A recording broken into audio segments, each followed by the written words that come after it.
जब भी कोई आदमी शराफत के रास्ते पे चलने की कोशिश करता है तो बहुत सारे लोग होते हैं जो उसका फायदा उठाने की कोशिश करते हैं, क्योंकि आपका भोलापन दूसरे लालची लोगों को, जालसाज लोगों को आकर्षित करता है और वो आपको ठगने की सोचते हैं।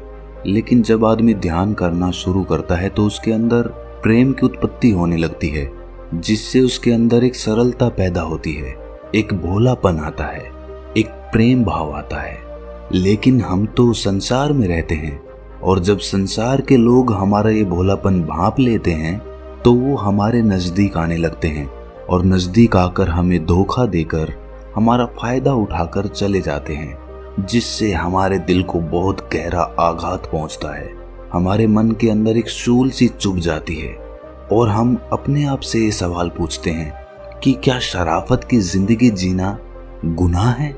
क्या मुझे भी जालसाज आदमी बन जाना चाहिए? और जब ऐसे ख्याल मन में आने लगते हैं तो हम ध्यान से दूर हटने लगते हैं। ध्यान में ये बातें बाधा बन जाती हैं। आप ध्यान करना भी चाहेंगे, आप प्रेम करना भी चाहेंगे, लेकिन ये दुनिया आपको करने नहीं देगी। तो ऐसे में अपने आप को संतुलित कैसे रखें? बहुत बड़ा सवाल है और इसका हल जानना भी बहुत जरूरी है, क्योंकि अगर आपको धोखा मिला तो आप कभी भी ध्यान की तरफ नहीं बढ़ेंगे, अपने जीवन में आध्यात्मिक उन्नति नहीं कर पाएंगे। इस सवाल का जवाब आपको इस कहानी के माध्यम से मिलेगा। इससे पहले कि आप इस कहानी में खो जाएं, इस चैनल को सब्सक्राइब जरूर कर लें। तो चलिए कहानी शुरू करते हैं। एक बार गौतम बुद्ध अपने शिष्यों के साथ बैठे हुए थे। वो उन्हें एक उपदेश दे रहे थे और बता रहे थे कि ध्यान के लिए सरलता कितनी जरूरी है। सरलता से ही ध्यान में प्रवेश किया जा सकता है। आदमी जितना सरल होगा, जितना भोला होगा, जितना साधारण होगा, उसके मन में प्रेम की उत्पत्ति उतनी ही ज्यादा होगी, जो कि ध्यान के लिए एक सीढ़ी बनेगी। वहां पर एक राजा अजातशत्रु भी बैठे हुए थे। ये उपदेश सुनने के बाद वो बुद्ध से कहते हैं कि हे प्रभु, जब से मैं आपका अनुयायी बना हूं तब से सभी लोग मेरे सीधेपन का गलत फायदा उठा रहे हैं। आपका अनुयायी बनने से पहले सभी लोग मुझसे डरते थे, क्योंकि मैं बहुत क्रूर था और आसानी से लोगों को मृत्यु दंड दे देता था। लेकिन आपका अनुयायी बनने के बाद और ध्यान शुरू करने के बाद मेरा ये सब करने का मन ही नहीं करता। मैं सभी के साथ प्रेम से रहता हूँ, उनकी बातों को सुनता हूँ, समझता हूँ।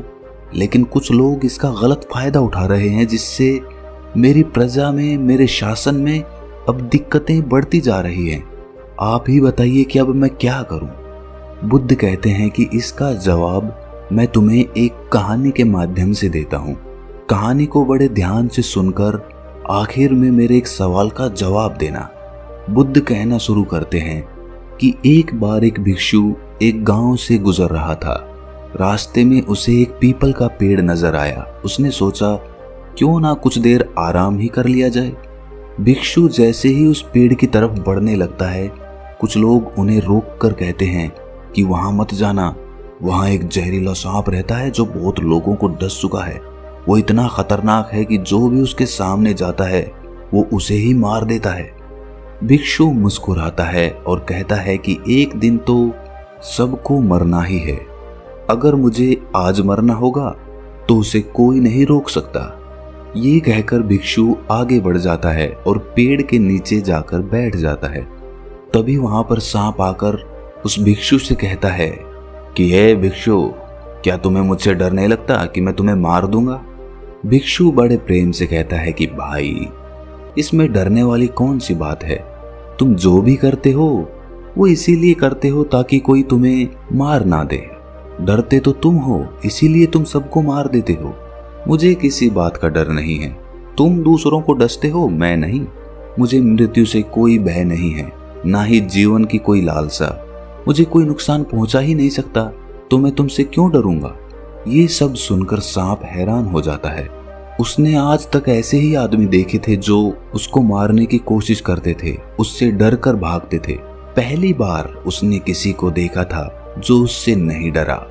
ये सब देखकर सांप उस भिक्षु के पैरों में गिर जाता है और कहता है कि हे प्रभु, मैंने आज तक जो कुछ भी किया है सिर्फ अपनी जान बचाने के लिए किया। यदि ये रूप धारण नहीं करता तो लोग मुझे मार देते। भिक्षु ने कहा कि तुम बिल्कुल सही कह रहे हो, लेकिन यदि तुम इस जीवन के मोह से मुक्त होना चाहते हो तो शांत हो जाओ और जानो कि आज नहीं तो कल जीवन खत्म हो ही जाएगा। इसीलिए तुम्हें लोगों को डसने की जरूरत नहीं है। इतना कहकर भिक्षु वहां से चला जाता है और सांप ये तय कर लेता है कि आज से कोई गलत काम वो नहीं करेगा और उसने सभी को डसना छोड़ दिया। लेकिन इसका उस पर उल्टा प्रभाव पड़ा। जो लोग उससे डरकर भागते थे वही अब उसे मारने की कोशिश करने लगे, उसे चोट पहुंचाने लगे। सांप बहुत दुखी रहने लगा। लोग उसे तरह तरह की चोट पहुंचाते। कोई तो उसे मारने के लिए उसके पीछे लकड़ी लेकर दौड़ता। वो अब लोगों को कोई नुकसान नहीं पहुंचाना चाहता था और सभी लोगों को प्रेम करने की कोशिश करता था, लेकिन लोग इसका गलत फायदा उठाते थे क्योंकि लोगों का जो उससे डर था वो खत्म हो गया था और अब लोग उस समय का बदला उससे ले रहे थे जब वो सांप उन्हें डराता था। ऐसे ही वर्षा ऋतु बीत गई। वर्षा ऋतु बीतने के बाद वही बौद्ध भिक्षु उस रास्ते से वापस जा रहा था। वो फिर से उसी वृक्ष के नीचे आराम करने के लिए बैठ गया। उस सांप ने उस भिक्षु को देखकर पहचान लिया और वहां पर पहुंच गया। भिक्षु ये देखकर हैरान हो जाता है कि पहले इस सांप की हालत कैसी थी और अब कैसी हो गई है। उस सांप ने भिक्षु को देखकर कहा कि जब से आपने मुझे समझाया मैंने दूसरों को नुकसान पहुंचाना बंद कर दिया, लेकिन लोग मेरे साथ इस तरह का व्यवहार करने लगे हैं, मुझे चोट पहुंचाने लगे हैं, मुझे जान से मारने पर उतारू हो गए हैं। अब आप ही बताएं कि मैं क्या करूं? मैं सही रास्ते पर चलकर सबसे प्रेम करूं या फिर मैं उसी तरह रहूं जैसे मैं था, सबको डसता रहूं ताकि लोग मुझे चोट ना पहुंचा सके? हे भिक्षु, मैं निश्चय नहीं कर पा रहा हूं कि जिस रास्ते पे मैं चल रहा हूं वो सही है या गलत है। अगर इस रास्ते पे मैं चलता हूं तो मैं तो जी भी नहीं पाऊंगा। आपके जाते ही ये लोग शायद मुझे मार ही डालें।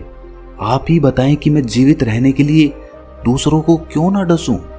भिक्षु कहता है कि हे नागदेव, मैंने तुमसे ये नहीं कहा था कि तुम अपने स्वभाव को ही बदल दो। क्रूरता तुम्हारा स्वभाव है। यदि यही तुम्हारा नहीं रहेगा तो लोग तो तुम्हें मारेंगे ही, पर इसका मतलब ये नहीं कि तुम अंदर से अपना उद्देश्य ही गलत रखो। आपको भीतर से अपने आप को सही रखना है और आपको बाहर से वही दिखाना है जो जरूरी है।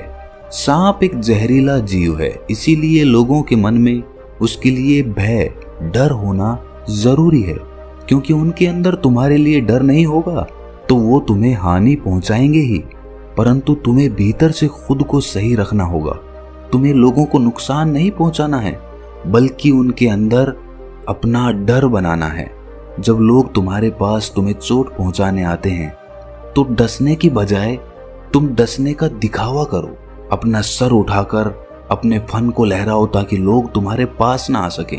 भीतर से तुम किसी को डसने के बारे में सोचना भी नहीं, लेकिन बाहर से सबको ये दिखाओ कि तुम उन्हें डस सकते हो और तभी तुम अपने आप को सुरक्षित रख पाओगे। ये कहानी सुनाने के बाद बुद्ध कहते हैं कि अजातशत्रु, तुम इससे क्या सीखे? अजातशत्रु कहता है कि हमें खुद के स्वभाव को नहीं बदलना, बल्कि भीतर से खुद को बदलना है। वो कहता है कि मेरी भी हालत, हे बुद्ध, पिछले कुछ दिनों से सांप की तरह हो गई थी। मैं निश्चय ही नहीं कर पा रहा था कि मैं अपने राजपाट के कार्यभार को कैसे चलाऊं, क्योंकि राजपाट चलाने के लिए राजनीति भी जरूरी होती है, लोगों को दंड देना भी जरूरी होता है। उसके बिना तो राजपाट चल ही नहीं पाएगा। लेकिन दूसरी तरफ मैं आपके उपदेश सुनता था तो मुझे लगता था कि जब तक मैं प्रेमपूर्ण और सरल नहीं होऊंगा तब तक मैं ध्यान को उपलब्ध ही नहीं हो पाऊंगा, और इस असमंजस ने मेरी रातों की नींद उड़ा दी थी। लेकिन आपकी इस कहानी से मैं भली भांति समझ गया हूं कि मुझे ध्यान करते हुए, अपने अंदर सरलता लाते हुए, प्रेम लाते हुए अपने कर्तव्यों का निर्वाह करना है। लोगों को ये महसूस नहीं होने देना कि मैं सरल हो गया हूं और मैं किसी को कठोर दंड नहीं दे सकता। इन दोनों में जब सामंजस्य बैठेगा तभी मेरा जीवन भी अच्छा चल सकता है और तभी ये राजपाट भी चल सकता है। दोस्तों, भोलापन और सरलता अच्छी बात है, लेकिन तब तक जब आप सन्यासी जीवन जी रहे हों, जब आपको सांसारिक कर्तव्यों का निर्वाह ना करना पड़े। लेकिन जब आप संसार में रहते हो तो आपको सांसारिकता में घुलना ही होगा। आप अपने कर्तव्यों से मुंह नहीं मोड़ सकते। हमने बहुत से लोगों को देखा होगा जो ध्यान करने लगते हैं तो इतने सरल और इतने भोले हो जाते हैं कि उनके रिश्तेदार, उनके भाई बंधु ही उनका फायदा उठाने लग जाते हैं। इसी की वजह से उसे और उसके परिवार को बहुत पीड़ा सहनी पड़ती है। लेकिन संसार में रहते हुए सांसारिक कर्तव्यों का निर्वाह न करना, अपने परिवार की देखभाल न करना, ये भी तो पाप है।